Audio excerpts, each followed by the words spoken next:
这是杨红军第一次杀人。事后9月28号的上午10点，柳河县陈官乡田家屯村的张大妈发现邻居家的狗叫得很厉害。前几天这家男人出门办事儿，只有妻子郭某在家。郭某是村中有名的漂亮媳妇儿，大眼睛，白皮肤，留着齐耳的短发。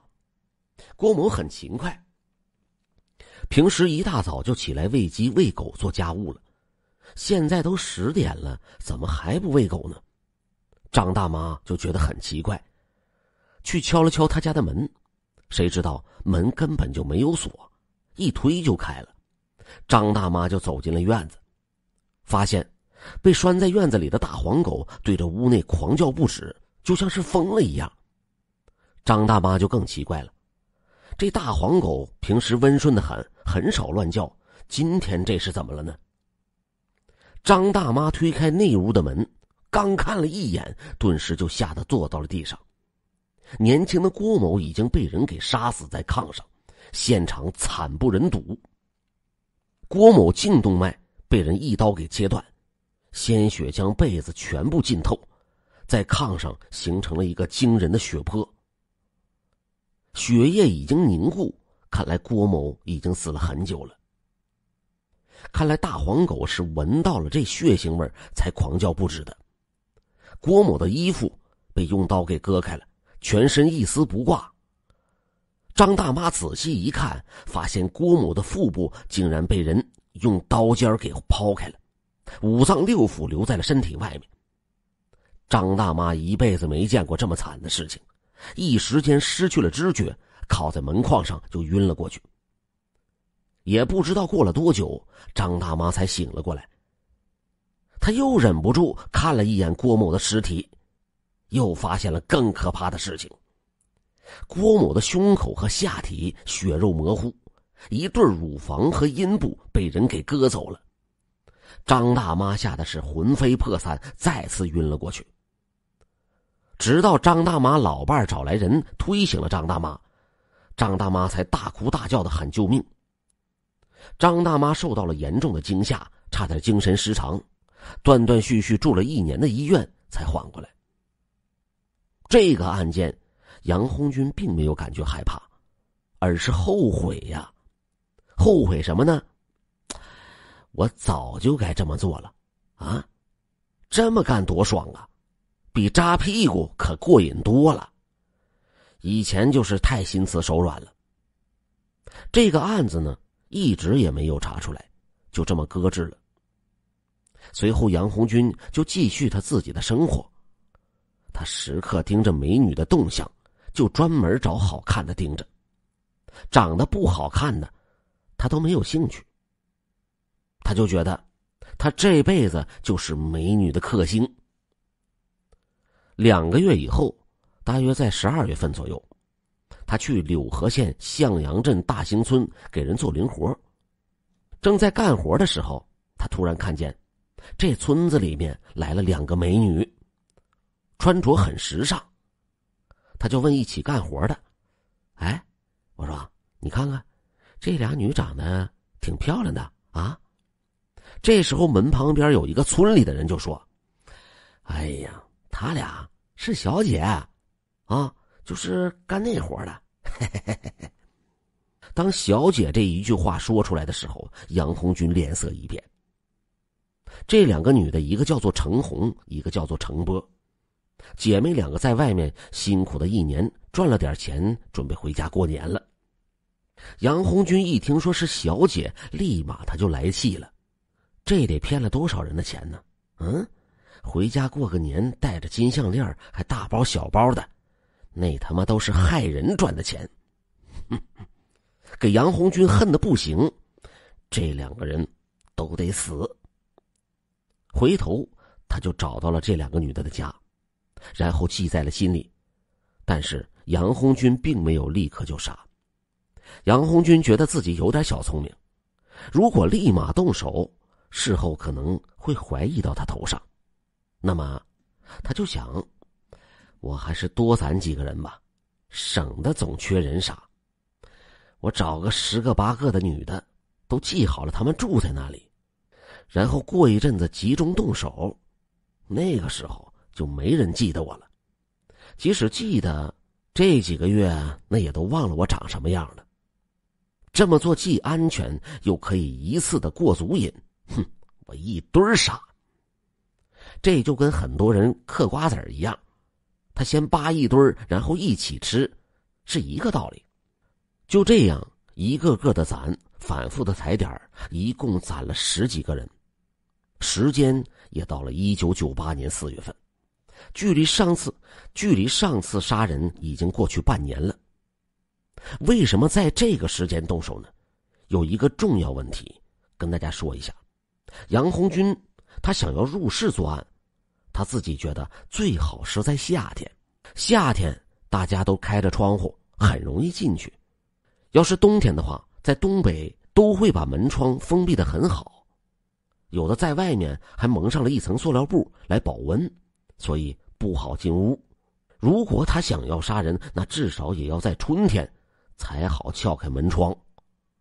所以在4月份，他觉得也差不多了，该出手了。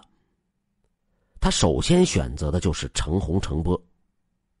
实际这2个人跟他没有关系，但是杨红军就是恨他俩。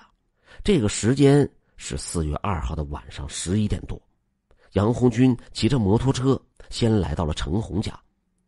翻墙进去以后，没想到这程红和老公吵架了，没有睡觉，在那躺着呢，谁也没说话。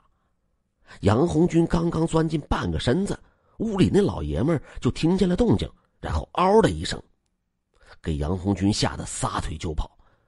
这男的也追出来，但是没有看见人，他也没有在意，他就认为是小偷偷东西，让他给吓跑了。杨红军跑了之后，就去了妹妹家。杨红军跑开了之后，就来到了程红的妹妹家。很快，按照之前踩好的点儿，他就把后窗户给撬开了，钻进了卧室里。程波和她的老公赵子祥这个时候正在睡觉。然后杨红军就来到了床边，他先是对准了程波的脖子就抹了一刀，然后赶紧对着赵子祥的脖子又抹了好几刀。因为他害怕赵子祥不死反抗，所以他割了好几下。程波被割了一刀就醒了，没有死，他跳下床就开始往外跑。杨红军则迫不及待地赶紧追赶。程波跑出去的时候捂着脖子边跑边叫，但是声音也不大了，脖子都被割成那样了，他根本就喊不出什么声音来了。杨红军追上去就把程波给抓住，一顿的乱捅。就这样，程波也被杨红军给杀死了。随后杨红军返回到自己的小摩托车那里，把车给打着火就跑了。这一路上杨红军心里也憋气，因为他杀那个姐姐没有杀成，倒是杀了妹妹，但是杀妹妹的时候也不顺利。当他把摩托车开到向阳镇街里的时候，这个时候已经是半夜12点多了。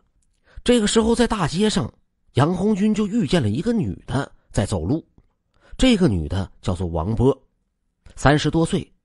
遇见杨红军之后，杨红军就心血来潮了，他把刚才一路的怒火都牵到了王波的身上，然后摩托车一加速就追上了王波。下车二话不说，他就开始捅。这个王波不是一点准备都没有，他发现有人过来了，他也留意了，在被捅的时候他是不住的抵挡，而且躺在地上的时候也是乱蹬乱叫，嗷嗷喊救命。这个女的年轻的时候当过民兵，又曾经在林场干过背木头的重体力活，身体很好，力气也大。杨红军一时间也是没招了，他心里就慌了，这可毕竟是在大街上，那得赶紧跑了。事后王波重伤，但是没有死。一天晚上做了3起案子，一个未遂，一个杀死，2个重伤。这个事情就已经很大了，在当地就炸了锅了。可是呢，依然没有结果。杨红军回到家里以后也害怕了好多天，但是发现然后就没有事情了，这个时候的杨红军就开始准备下一个目标了。之前杨红军不是攒了10多个人吗？但是这次是隔了2个月。1998年5月30日的晚上12点多钟，杨红军骑着摩托车来到了辽宁省新宾县北四平乡火石村，距离不到50公里，而后面的案子也都是在新宾县的案子了。这次的这个目标叫做许世焕，是一个20出头的美女。这女的马上就要结婚了，住在未婚夫张贵波的家里。杨红军这个时候就钻进了他的卧室。这个许世焕自己一个人在卧室里正在睡觉呢。杨红军手起刀落，对准脖子狠狠的一刀，然后就把这许世焕给杀死了。杀死了人以后，他照样是割走了乳房和下体。到现在为止，杨红军已经杀死4个人了。后面再作案的时候，后面就开始接近疯狂了，他作案的频率也越来越快了。第二天5月31号的晚上11点多，杨红军来到了新宾县一个村民叫做刘文学的家里。他悄悄地进到了屋里，也是进到了这个卧室里。卧室里住着刘文学和孙乾荣夫妻俩。杨红军先是对准女的开杀，他直接把这女的给杀死，然后再去杀刘文学。但是就是在这个时候，刘文学突然间醒了，一瞬间他就反应过来了，于是就开始和他拼命。杨红军这个时候一想，不行，得赶紧走了。就这样，杨红军和他打斗了一会儿之后，转身就跑了。回到家之后，杨红军也消停了几天，他没有敢继续去新宾县。但是几天之后，他的瘾又上来了，他已经坐不住了。6月9日，也就是刚刚过了9天，半夜11点多钟，杨红军骑着小摩托车又来到了新宾县。这里还有好几个目标他没有解决掉呢。1点多的时候，他到了新宾镇新街一个叫做赵雪的家里。6月9号的半夜11点多钟，杨红军骑着小摩托车又到了新宾县。这里他还有好几个目标没有解决掉呢。1点多的时候，杨红军到了新宾镇新街一个叫做赵雪的家里。这个赵雪也是单独一个人在一个卧室里睡觉。杨红军进屋之后，他对准了睡熟的赵雪的脖子就割了一刀。结果这个时候赵雪就醒了，赵雪就开始喊。赵雪家里住的不是他一个人，他只是一个人住而已。赵雪的父母在这个时候都听到了赵雪的呼喊。杨红军这个时候知道他家里的人肯定会来，于是杨红军就跑了。赵雪的父母赶紧把赵雪往医院送去抢救，但是在半路上他就死了。11天以后，1998年6月21号的晚上9点多，杨红军来到了新宾县新宾镇王岩家的附近。这一次他可比之前作案的时间来的都要早，一般他都是11点12点，但是这次呢，杨红军来的特别早。这次他就想着，他先来这里等一会儿，等着这个女的睡着了，然后他再下手。这女的一关灯，杨红军就来了。杨红军走到窗户那里去撬窗户。就在这个时候，王岩一下子就起来了，因为他根本还没有睡着呢。王岩起来了就开喊，当时把杨红军给吓坏了，杨红军就跑了。杨红军跑了，王岩也是就此躲过了一劫。王岩没死，那杨红军得找人替代他呀。杨红军就想了，反正我今天必须得弄死一个再回去。杨红军离开王岩家没有走远，而是直接去了王岩家的邻居康立波家里。这家人的这个女的这个时候已经躺下了，但是她并没有睡着。杨红军从后窗户撬开，然后自己钻进了屋里。他摸进卧室，拿着刀，刚刚走到床前的时候，还没等举刀呢，康立波一下睁开眼就坐了起来。这是谁呀？怎么会有人进来？这个时候的杨红军也是一着急，他抡起了刀，奔着这个女的脸就一刀扎了过去。这一刀可是扎得挺狠的，那个女的当时还在懵着呢，也没有躲，这一下子一刀就把眼珠子给扎爆了。这个时候康立波才反应过来，立即喊叫了起来，然后跟杨红军搏斗。杨红军这时见这女的又喊又叫的，还跟他搏斗，就赶紧跑了。后来康立波的父母也追出来了，但是追出来的时候人已经跑得没影了。就这样，这一天晚上这2个人杨红军都没有杀成。于是杨红军就比较扫兴的想要回家了。到家之后是10点钟左右，因为这个时候还不算特别晚，还有一帮人在他家店门口里在那打麻将呢。他看着一帮人就突然心血来潮，边走还边喊着杀人犯回来了。杨红军这时就开始嘚瑟了，没有想到大家听到他这么说的时候都没有人当回事儿，继续打着自己的麻将，弄得杨红军也挺尴尬的。他就想，我怎么都主动承认自己是杀人犯了都没人信呢？啊，这杀人多简单呢，太简单了吧。杨红军是有一定侥幸心理的，不过在侥幸之余他还有一点失落。这些秘密不能与人分享，岂不是很惆怅吗？他之所以这么嘚瑟也不是没有道理的。杨红军之前做了那么多的案子，也没有戴什么手套，也没有戴什么面罩，而且每次他都在现场留下了大量的物证和线索。但是警方最后却连一个指纹都没有记录，只有6月21号在现场提取到了他的一枚指纹。连杨红军自己都想，这么大的案子警方就一点都查不出来吗？杨红军回头没事的时候，他就买了一幅裸女的画像，他把这幅画挂在了床边，是边欣赏然后边想入非非。这个时候他老婆就骂他不要脸。随后的6月24号，也就是3天以后的凌晨1点多，杨红军来到了新滨镇胜利街杨金平的家中。杨金平这个时候刚刚结婚1-2年，杨金平和她的老公杨广辉那个时候都在卧室里面睡觉，也是睡得比较熟。这一次杨红军进来之后手法变了，他不像往常那样进来就是割脖子了，他先对着杨广辉下手，一刀就扎进了肚子，然后一划把肚子给剖开，回头马上就对这女的用同样的方法把这女的肚子也给划开了。划开之后也没有割器官啥的，就看着那5脏6腑哗哗的淌。然后杨红军就潇洒的走了。这一年是杨红军比较疯狂的一年。6月21号的时候，警方在现场提取到了杨红军的一枚指纹，警方就把案情进行了对比。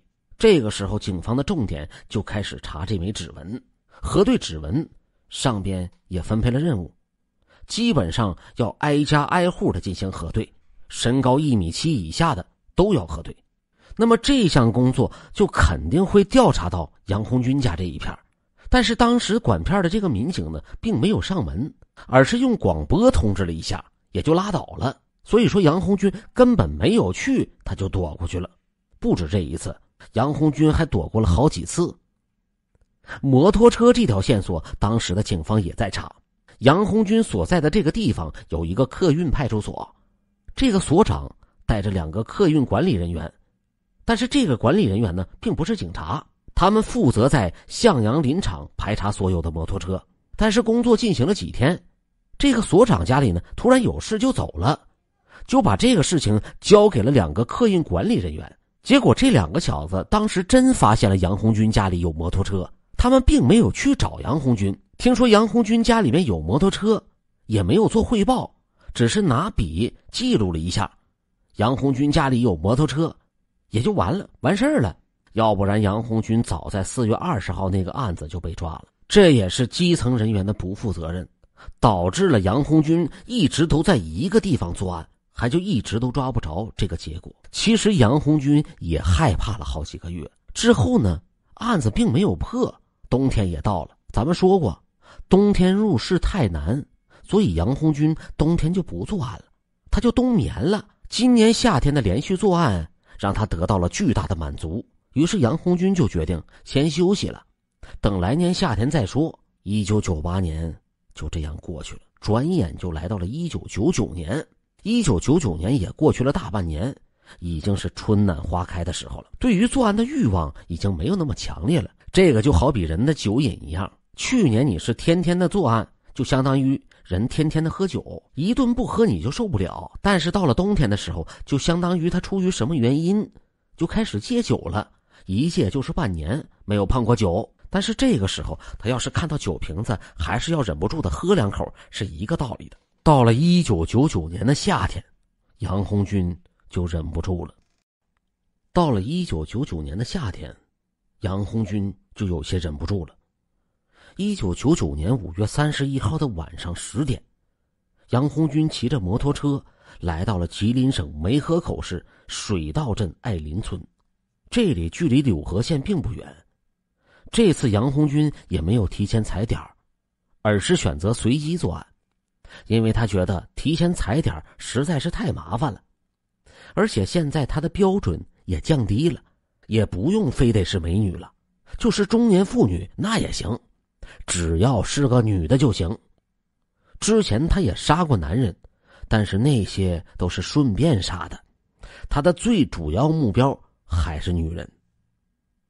话说这天晚上，杨红军就物色到了爱林村的一户人家。这户人家已经睡觉了，但是房门并没有上锁。在广大农村，有很多农村人都没有锁房门的习惯。他将摩托车藏在了附近，翻墙进入以后，轻松地进入到屋里。屋里睡着2个人，和他的年龄相仿。这2个人是樊成刚和他的妻子孙丽萍，2个人正在熟睡。杨红军就掏出了刀子，照着2个人的脖子，一人上去就是一刀。没用几10秒的时间，2个人就都死了。这次作案也是没有什么岔子，直接就完事儿了。随后杨红军就骑车回来了，消停了一段时间。这个案子也是没有线索，也没破。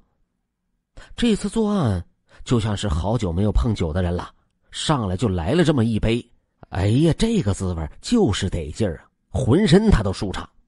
到现在为止不算受伤的，杨红军已经杀了10个人了。到现在他的怨气也没有那么大了，生活也比较平和稳定。俗话说，生活哪有一帆风顺呢？磕磕绊绊的事情是肯定要有的。到了1999年8月13日的一天，杨红军在家里和老婆就发生了点口角，一股无名的怒火就涌了上来。他头脑一片空白，抬脚就要往外走，于是他就穿上了衣服，带上了刀就出门了。被捕以后，杨红军也交代说，自己当时也不知道怎么了，就好像是冥冥之中就得这么干，有啥在指引着自己一样，也不知道当时自己是怎么想的，完全都不清楚。他带着刀就出了门。这次杨红军没有选择去外地，而是就选择在自己居住的柳河县下手。晚上11点左右，杨红军骑车来到了柳河县安口镇大庙村。他在这里转了一会儿，瞄准了一户人家。这家房子盖得非常好，整体的感觉就是挺有钱的，而且这家后面的窗户还开着，于是杨红军就认准就是这家了。杨红军后来自己交代，他就是看到了这家有钱，他就想让他们遭罪。这就跟他看到美女就来气是一样的，看到人家过得幸福，他就恨得牙根都直痒痒。他从窗户进到这户人家之中，这家的男主人叫做聂胜才，是这个村的村支书。此时聂胜才一个人在炕上睡觉呢，而他的妻子于宝英则是在地上打着地铺睡觉。这个可能是觉得天气热，在地上更凉爽一点。杨红军进屋以后，只注意到了炕上睡觉的聂胜才，他并没有注意到地上睡觉的于宝英。他上炕一看，就一个男的，本来就不想杀了，觉得没有女的光杀男的也没啥意思。但是他后来一想，贼不走空，万一一会儿出去也没有物色到合适的呢，那这趟不就是白来了吗？多了我也杀了，就不差杀这一个了吧。于是手起刀落，直接就给聂胜才抹了脖子。可是就在这个时候，地上的于宝英却惊醒了，目睹了这一幕，起身就向外面跑，边跑边喊救命。杨红军也反应过来了，原来这里还有一个，他起身就追了上去。没等于宝英跑出家门，就被杨红军给按倒在地上，上去就是几刀，直接将于宝英给捅死。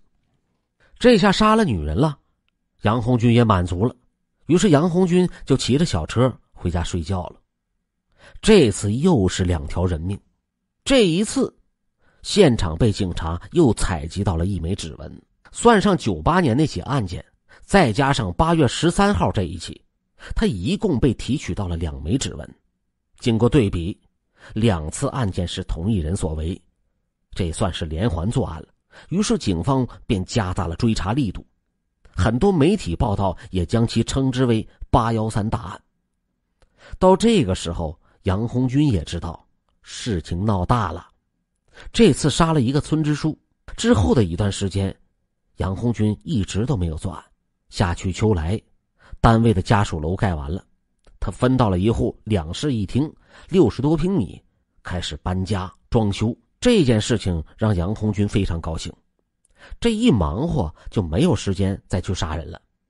搬完家以后也就进入冬天了，快过春节了，就成天的隔三差五的走亲访友，到处的喝酒。这次杨红军和一个朋友喝酒，酒桌上朋友就说起了自己的烦恼，也可能是这个家伙老是在家里受老婆的气，便跟杨红军吐槽说：哎呀，现在他妈这些女的咋都这么厉害呢？给他们能耐的，用咱们现在的话说，就他妈快要上天了。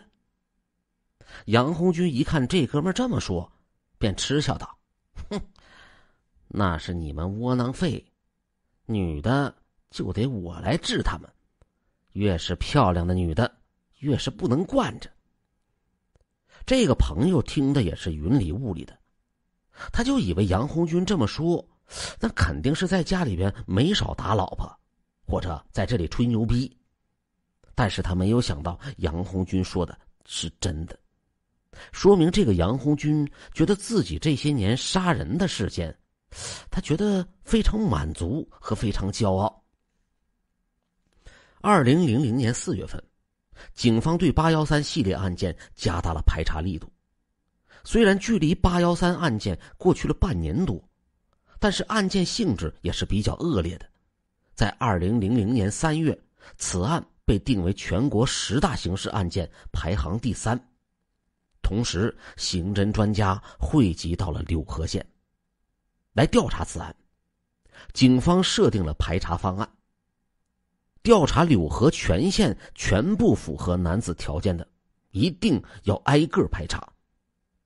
由于警方的疏漏，在排查到杨红军的时候呢，就按照惯例调查走访单位、邻居之类的。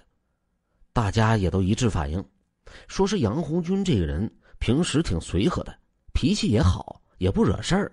之前还分到了家属楼，就搬离了柳河镇，不在这里住了。警察一看这种情况，觉得这个人不可能杀人，就这样，既没有见到杨红军本人，更没有采录到他的指纹，就直接给排除了。这次又让杨红军给溜了。就这样又躲过了一劫的杨红军决定金盆洗手了。一方面怕被抓住，另一方面生活安稳，孩子12岁也很省心，老婆又能干活又听话，而且他已经杀了12个人，他的气也消得差不多了，也不想再作案了。这个时候的杨红军已经36岁，他想要过安稳的生活了。就这样消停的过了半年多。2000年8月24号，他骑着摩托车外出办事，途中就路过了辽宁省新宾县。之前杨红军是在新宾县做过案子的。当他路过新宾自治县的北四平乡的时候，当时当地的妇女马某正在穿着胸罩和内裤，在自己田地边的河里面在洗澡。马某的丈夫则在几百米外的田地里干活。马某是很强壮的农妇，又高又胖，身材臃肿，长得倒是颇为端庄，她很有唐朝美女的派头。即便再壮，那也是女人呢。洗澡的时候还是有些害羞的，马某是相当的警惕。突然间，马某听到了附近的树林里面好像是有声音，隔了一会儿又有几声像是走路踩到树枝的声音。马某顿时一惊，这是色狼偷窥吧？他立即2步就上岸，他大吼道：谁呀？什么人？赶快出来！话音未落，树林里就冲出一个男人，这个男人当然就是杨红军。马某眼尖，他立即就看到杨红军手中拿着2只自制匕首。糟了，这不是坏人吗？马某立即就高喊她丈夫：老公啊，你快来呀，快来！这边杨红军几步就冲到了马某的身边，举起了匕首就扎。但是这个时候意外发生了。东北老娘们儿哪里是好惹的啊？又高又胖的马某毫不示弱，随手就捡起了地上的镰刀，朝着杨红军的头上就猛搂了过去。杨红军压根儿就没有想到这马某会操刀反抗，大吃了一惊，吓得往后一跳。马某是不依不饶，上去又朝着杨红军的脖子搂了过去。杨红军急忙的退后了一步，一个没站稳就滚到了地上了。然而杨红军也不是善类，他一个打滚就爬了起来，再次挥刀刺向马某。就在此时，马某的丈夫扛着锄头就跑了过来，见媳妇儿和一个男的在搏斗呢，马某的丈夫二话不说，举起了锄头就冲了上来，对准了杨红军的头部就是一顿猛砸，边砸还边骂：我操你妈的！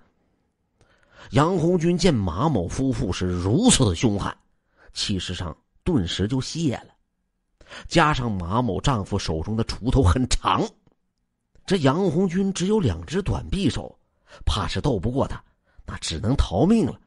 杨红军顾不上继续袭击马某，转身撒腿就跑。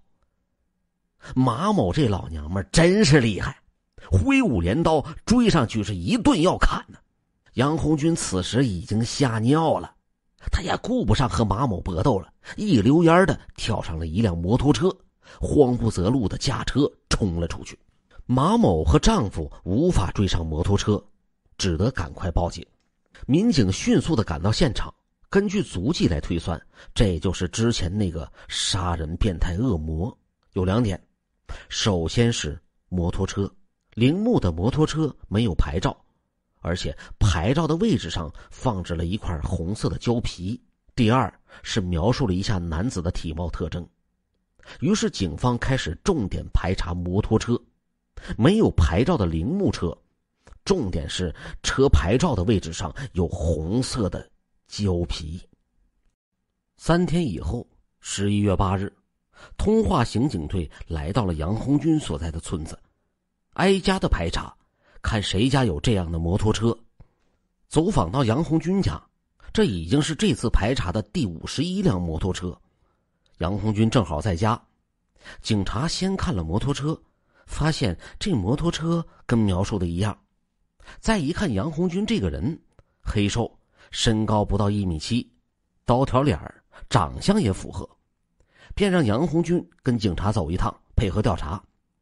杨红军虽然说心里感觉这次事情不妙，因为以往都是查完就走了，但是这次要把自己带走，表面上仍然装得很镇定。他说可以，他回到屋里先换上衣服，于是穿上了衣服和鞋子，就和警察来到了村委会。先在村委会里面简单的调查了一下，警察问了姓名、摩托车，知道不知道最近的杀人案件等等，杨红军也都一一作答，十分的淡定，丝毫没有露出任何的破绽。警方排查以后也觉得没啥问题，但是按照惯例，对于这种特征对象还是要采录指纹的。于是便要给杨红军采集指纹。这杨红军表面上说行，那就采吧，实际他的内心就已经慌了，觉得这个采了指纹，事情不就败露了吗？于是佯装要采指纹，站起身以后便猛地向门口冲去，撞倒了门口的人以后夺门而逃，转身在街上一顿狂奔，狂奔了一段以后便向东边的山上跑去。这一跑，警察就明白了，那凶手肯定是他呀，也在后面狂追。边追边部署人员，带着警犬搜山。当天杨红军跑到了辽宁省清源县一户人家的外面，他跑到这里是又累又饿。这个时候他就听到了村子里面的广播，广播里面说县里面已经通报了，那个杀人狂从柳河县已经逃出来了，没准就跑到咱们村了，谁发现陌生人赶紧报告，而且把他的体貌特征也都说了一下，说是当天穿的是红背心黑裤子。这可把杨红军吓坏了，他也不想找吃的了，直接就藏到了这户人家的草垛里面，一动不动，直接装死。他在草垛里面，杨红军在草垛里待了2天2夜，到了11月11日，3天没吃没喝，撑不住了。他先是跑到山顶往下一看，山下光警车就10几辆，警察警犬无数。他又在山上待了1天，实在是没招了，他就跑出去找吃的。就在这个过程中，被巡查的警察和村民给抓住了。抓住的时候已经瘫倒了，实在是饿得没有精神了。审讯过程中挺了2天，啥也没说。之后估计实在是挺不住了，他自己就招了。他家里面那边就已经沸腾了，他老婆和姐姐都不敢相信，这么老实本分的人怎么可能杀人。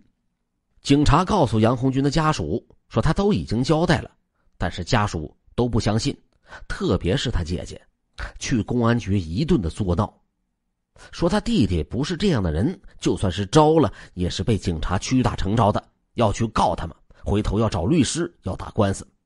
但是事实胜于雄辩呢，大排查的时候，镇里只是按照户口登记排查了一遍，杨红军这种长期在镇上暂住的人根本就没有被调查。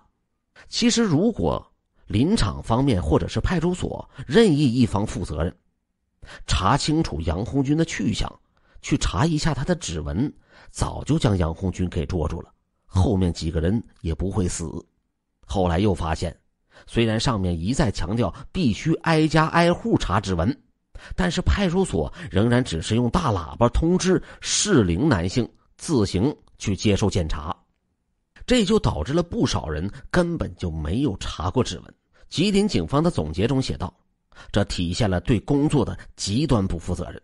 还有夸张的事情，在402案件明确歹徒有摩托车以后，曾经在县城里排查过摩托车。当时柳河县摩托车并不多，然而民警去向阳林场的检查仅仅走了一个形式，他们登记了杨红军有摩托车，根本没有和杨红军见面，就将其排除，完全是糊弄工作。杨红军之所以能杀死12人，杀伤17人，并不是他的智商有多高，也不是他的手段有多么巧妙，这同当地警方的种种失误是挂钩的。